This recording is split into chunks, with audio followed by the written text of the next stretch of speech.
Dans cette partie, nous allons réaliser, comme on l'a dit à la fin de la vidéo précédente, la page de connexion. Cette page de connexion là qui généralement permet de rediriger les administrateurs dans leur page où ils vont gérer les produits, pouvoir ajouter, visualiser, modifier même ou supprimer. Donc, on va réaliser cette page de connexion là. Ici, ça va nous permettre d'aller dans la page dans les pages de l'administrateur et également dans les pages du client, mais de manière fonctionnelle ou alors comme les applications fonctionnent réellement, nous savons qu'on n'a pas besoin d'une page de connexion pour accéder aux pages du client. Donc ici, c'est pour faire une sorte de simulation. Alors, on passe à l'éditeur de code où on va réaliser cela. Voici cette page de connexion là, comme on l'a vu sur la maquette. Et donc ici, il y a une sorte de simulation pour pouvoir naviguer vers ces différents groupes de pages. Donc, pouvoir naviguer vers les pages de l'administrateur et pour pouvoir naviguer également vers les pages du client. Donc ici, si on n'ancre rien dans le formulaire-ci, ça va nous naviguer vers les pages du client. Donc ça, c'est le produit fini. Et je crois que j'avais mis une action ici pour pouvoir voir les détails d'un produit. Donc ça, c'est lorsqu'on n'ancre rien à voir sur le formulaire, on va pouvoir naviguer et voir ces pages clients ici. Donc j'ai mis sur Binance l'action qui permet de créer, même comme ce n'est pas logique, mais c'est pour pouvoir faire la navigation. Donc et puis il y a donc ces credentials ou alors ces coordonnées qui vont nous permettre d'aller dans la page dans les pages de l'administrateur, autant pour moi. Donc si on met ceci email et puis admin comme mot de passe, on va naviguer vers ces pages ici, donc les pages de produits qui vont avoir la liste des produits là, et puis la page enregistrée qui va permettre d'avoir ces pages d'enregistrement d'un produit mise à jour pour avoir la mise à jour. Donc dans logout renvoie ici. Donc voici la page qu'on va réaliser maintenant. Donc on passe à notre éditeur de code. Déjà on va créer cette page là ici à la racine du dossier HTML. On va le nommer index.html parce que c'est le point d'entrée vers notre application. Comme vous l'avez vu, c'est le premier fichier qui est ouvert. Donc ici, on va utiliser les abréviations emmet en faisant ceci, donc emmet abbreviations. Ça va permettre d'avoir la structure de base d'un fichier HTML. Donc ici, on peut déjà mettre sign in juste pour avoir un résultat lorsqu'on va activer notre live server. Donc, comment on active le live server? Généralement, il y a l'action ici en bas, vous allez voir Go Live ou alors vous ouvrez View. Commande palette ou bien vous tapez CTRL-SHIFT-P, ça va ouvrir cette fenêtre de commande ici et vous tapez donc dans la recherche là Live Server et puis Live Server va vous permettre de faire ceci, donc Open with Live Server. Quand vous validez, comme ça redirige et ça ouvre le fichier index.html, la page index.html qui s'est ouverte. Donc on voit là sign in qui correspond au message qu'on a écrit ici. Donc c'est ici qu'on va réaliser donc la page là et ça va s'afficher donc ici. Donc on va créer également le fichier CSS de cette page là directement dans les pages. Donc dans le dossier page aussi. Donc en fait le dossier page, si on va essayer de faire une similitude avec les pages qui sont réalisées. Donc pour chaque page, on associe avec sa page avec son fichier CSS en fait, autant pour moi. Donc, comme on a créé le fichier index ici à la racine des pages HTML, on va venir ici à la racine et on crée notre fichier style. Voilà, ici dans ce qu'on va mettre index.css. Vu qu'on a donné, en fait, on va donner le même nom pour pouvoir mieux se situer ici. On va donc commencer à implémenter, donc cette page-ci. On va implémenter cette page ici et avoir donc ces résultats là ici. Donc on passe notre éditeur. Je crois que c'est ici. On passe notre éditeur et donc dans la page, dans le dossier HTML,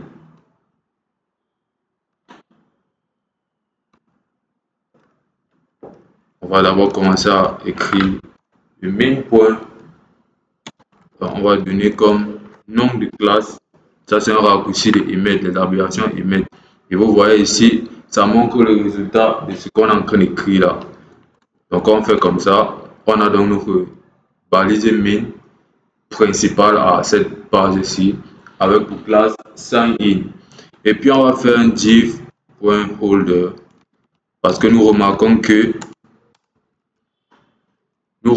sur la, ici sur la maquette, on a toute la page comme ceci, mais après il y a donc une certaine section ici qui contient cette partie-ci.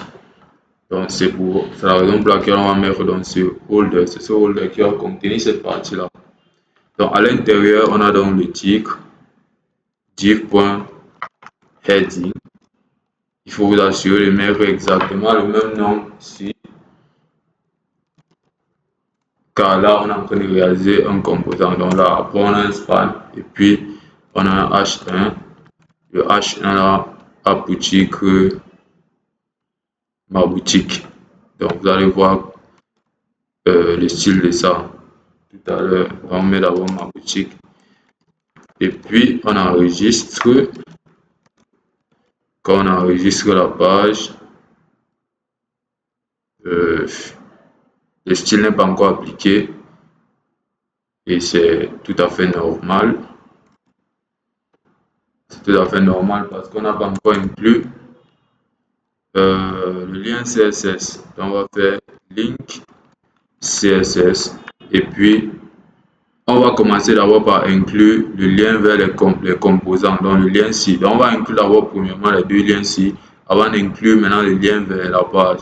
Donc ces deux fichiers-ci sont généraux à toutes les pages. Donc on va commencer par les inclure et ce dans tous les fichiers du projet, donc toutes les pages HTML du projet. Donc on navigue vers cela, CSS, Components, et puis on fait la même chose en bas, mais cette fois-ci sur la page de style. Donc on va naviguer vers cette page-là, CSS, style.css, et pour finir, on navigue vers la page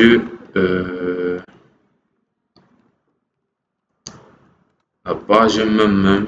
Donc dans page, on part maintenant sur la page même du CSS même de la page. Donc on met une sorte de commentaire comme ceci pour avoir toujours un travail organisé. Donc comme titre de la page, on va mettre disons comme mes connexions. Voilà, on va rester en anglais comme on a commencé en anglais. C'est une partie. Donc ici on a donc lié les pages. Normalement on devait voir un résultat déjà. Donc, on voit que ma boutique ici appuie le style qui est conformément à ceci. Et ce style donc, je l'explique et vous allez essayer de comprendre à chaque fois que vous implémentez. Vous allez aller regarder dans le fichier components.css pour pouvoir comprendre le style. En fait, je vais toujours dire lorsque c'est un composant et vous allez aller voir le cours de source de ça. Mais je commence par expliquer pour ceci, pour headings. Donc, headings, regardez bien la classe headings. Dans le dossier components, il y a un composant, je fais CTRL F pour ouvrir le Finder ici. Donc, je mets ici heading et ça m'envoie ici. Non, c'est pas ça. Voilà, c'est ça. Dans le premier, c'est heading. Il y a le commentaire, donc ça commence ici et ça finit ici. Donc, qu'est-ce qui se passe? Il y a un display grid et il y a ce template de haut ici pour donner une très petite dimension à la première partie, au premier enfant de la classe heading. de l'élément qui a pour classe heading, je vais dire ça comme ça, et ça donne 20 FR, donc une très grande proportion au deuxième élément. Donc il y a un espacement de 10 pixels, marge de ceci. Et puis donc, à l'intérieur de headings là, il y a un span qu'on va donner cette couleur de fond-ci. Et il y a également aussi un H1 qu'on va donner ce font width, font size et line height. Donc c'est mise en forme pour le texte. Si on vient regarder donc dans nos fichiers index.html, on va voir que heading a bien évidemment un span mais qui est vide et puis un H1. Donc vous l'aurez compris, c'est le premier élément là qui a une très petite proportion, c'est l'expansion et il a cette couleur là, cette couleur-ci, jaune. Donc on a fait ceci pour pouvoir avoir ce résultat-ci. Donc ce résultat qui va nous permettre d'avoir ceci. Donc, il y a également plein d'autres composants comme ceci, donc comme input, comme le bouton, ainsi de suite, qui ont leur code là, ici dans components. Donc à chaque fois, je vais rappeler que c'est un composant et vous allez venir voir ici dans le fichier component.css qui est à la racine du dossier CSS pour pouvoir comprendre tous les styles qui ont été appliqués à cela. Bien évidemment, si nous arrivons sur un composant qui est un peu compliqué, je vais vous expliquer ça. En fait, je vais aller là-bas et expliquer en même temps. Donc ici, maintenant, on passe à... Ici, on passe à l'autre page là, excusez-moi, à l'autre au titre ici, connexion. Donc, il est directement en bas du heading là. On va mettre un P et on va donner pour classe typographie. Typographie qui est également un composant. Et donc, il a certains styles par défaut. Mais ici,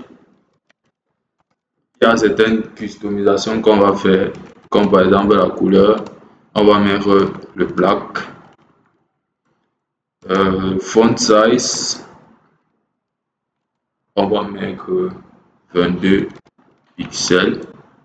Et puis font weight, on va mettre 600. Donc ici, notre typographie.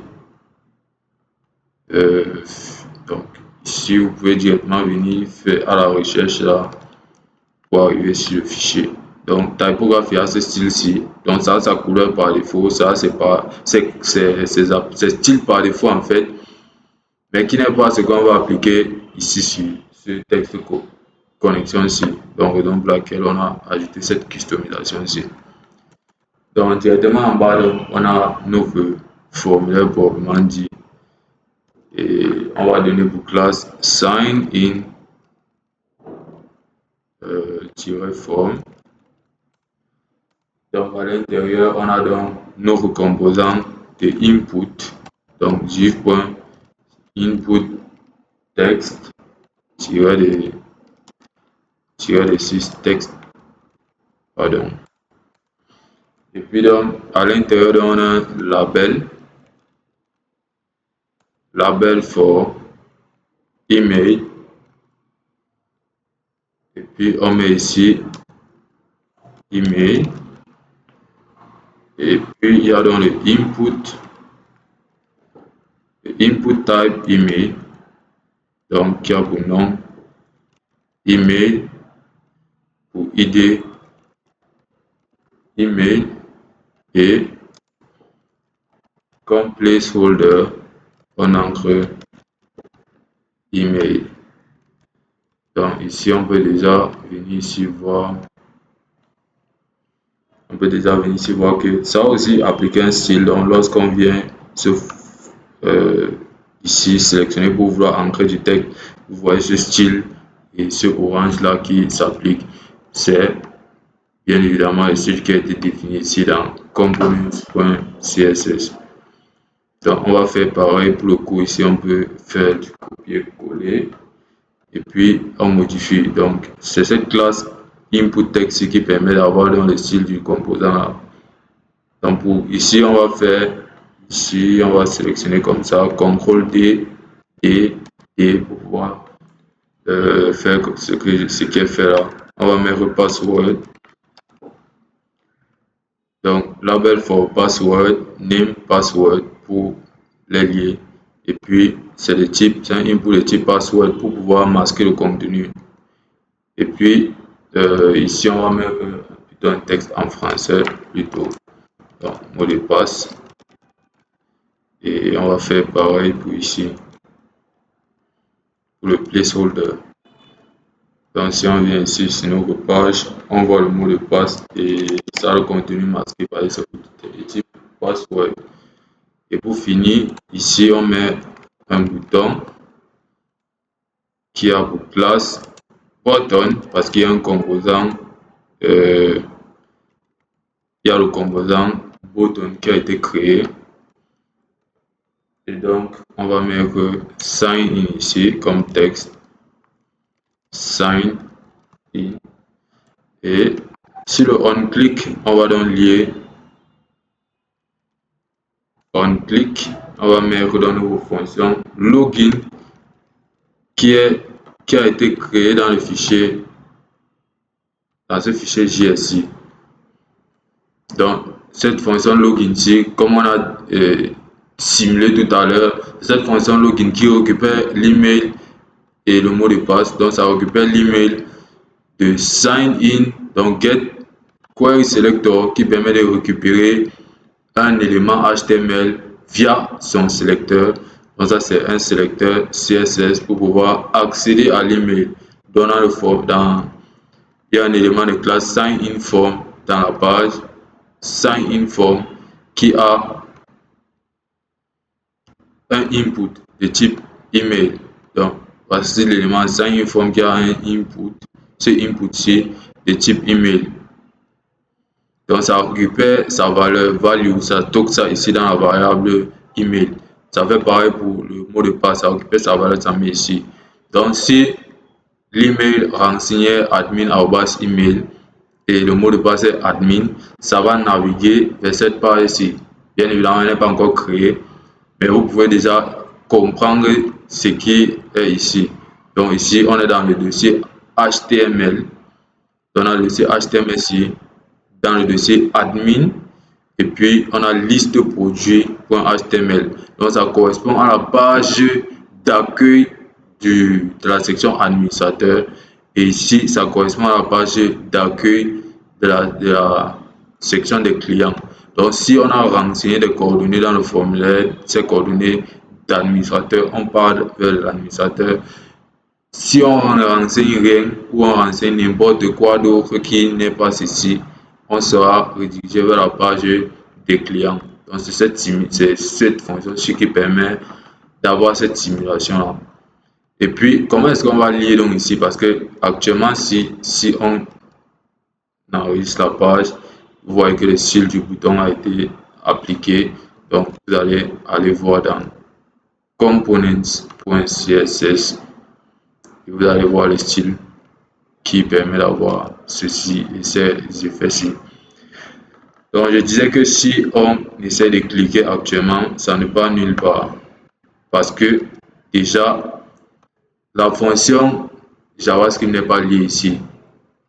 Donc, comment est-ce qu'on lit une fonction JavaScript dans une page HTML? Ça, c'est... Si vous avez des bases en HTML, vous devez la connaître ici. Donc, juste avant la fermeture du body, on va venir mettre notre balise script qui va spécifier, donc, via son SRC, on va mettre le lien vers le fichier, vers tous les fichiers vers le fichier JavaScript qu'on souhaite inclure. Donc, déjà, comme on a fait ceci, on peut maintenant avoir accès à ce fichier JavaScript là via notre page HTML-ci. Et donc, on peut exécuter ces fonctions, toutes les fonctions qui sont spécifiées ici.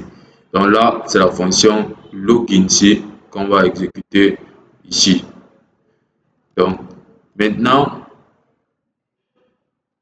si on clique, ça va faire quelque chose. Mais actuellement, vu que la page là n'existe pas, en fait, là, on n'a rien renseigné. Par exemple, là, ça redirige vers client. Et comme ça n'existe pas, ça nous met ce message ici, cannot get. et on va l'implémenter dans les prochaines vidéos. Donc déjà, on a les styles des composants qui sont déjà bien en place, sauf que nos repages ne ressemblaient pas à ça. Donc, les composants sont bien stylisés, mais il y a encore du boulot à faire. Raison pour laquelle il y a dans cette page, raison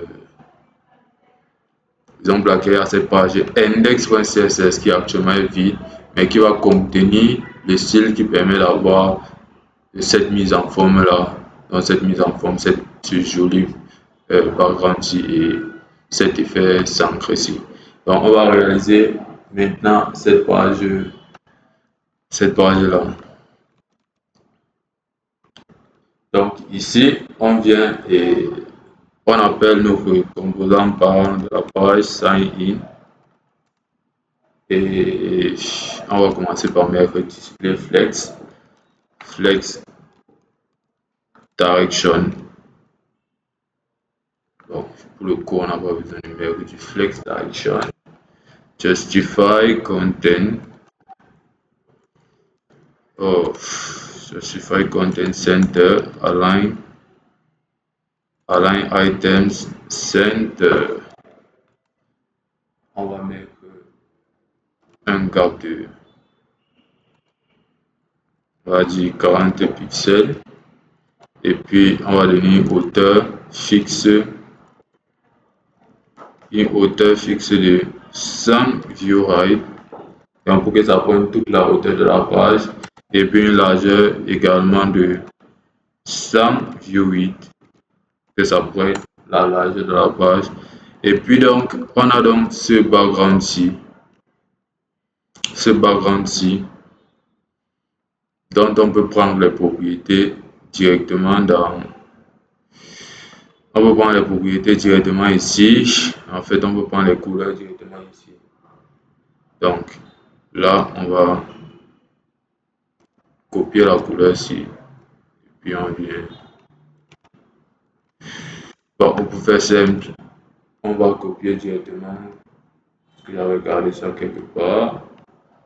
On va directement copier ça. Et mettre ça ici. On va mettre ça ici. Donc c'est parce que je me suis connecté ici en tant que éditeur, je vais dire comme ça. Donc, raison pour laquelle c'est un peu compliqué pour prendre directement les propriétés là. Donc, voilà, c'est ça le linear gradient là qui permet d'avoir le fond là. Donc, on peut voir déjà que le style a été appliqué. Donc, on a bien centré notre élément enfant et ça prend bien la largeur, toute la largeur et toute la hauteur et toute la largeur de la page, du body. Maintenant, il faut qu'on applique le style donc, du holder. On a dit, le holder, c'est cette partie-là qui contient tous les champs là. Donc, cette partie centrale là. On a vu que ça a une couleur de fond blanche. On va mettre background color white. On va mettre un padding de 50 pixels en haut et 30 pixels de manière horizontale. Donc 50 verticale et 30 de manière horizontale. C'est ces valeurs-là que j'ai jugées efficaces. Donc, et puis il y a un border radius de 20 pixels. Tout ceci est toujours accessible sur le Figma. Donc quand vous allez ouvrir, vous allez voir ça. Et puis on va mettre un gap de 20 pixels toujours sur Figma. Et puis on va mettre un display flex. J'aime beaucoup le flex direction. C'est vrai que pour le coup, on pouvait juste faire un grid ici. Donc, on fait un grid et puis on fait un place items center. Ça devait, je crois que ça va avoir. Ouais, ça permet d'avoir le même résultat. Donc là, on va maintenant appliquer le style sur le formulaire. Donc, on va aller sur sign in form, sign in form, form. Je crois que c'est le nom, sinon je viens voir pour me rassurer. Ok, c'est bien le nom là. Sign in form. Ici, on va faire display. On va faire un flex. Ou on peut toujours faire ceci. Juste un grid et puis un place items center. Et puis on fait un gap de 5 pixels. Car il n'y a pas trop d'espacement entre ces éléments là. Et puis ça prend une largeur de 100%.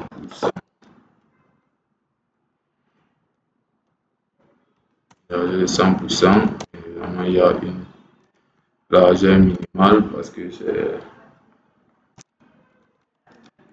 pour avoir conformément à ce qui est sur la maquette. Et on va mettre un margin top de 20 pixels.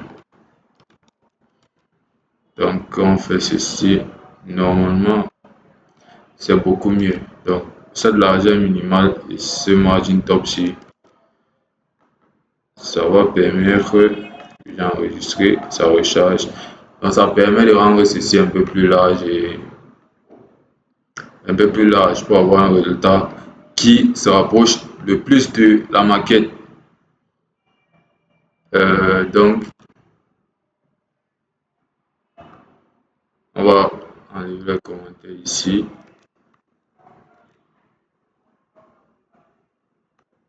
Donc on aura ceci.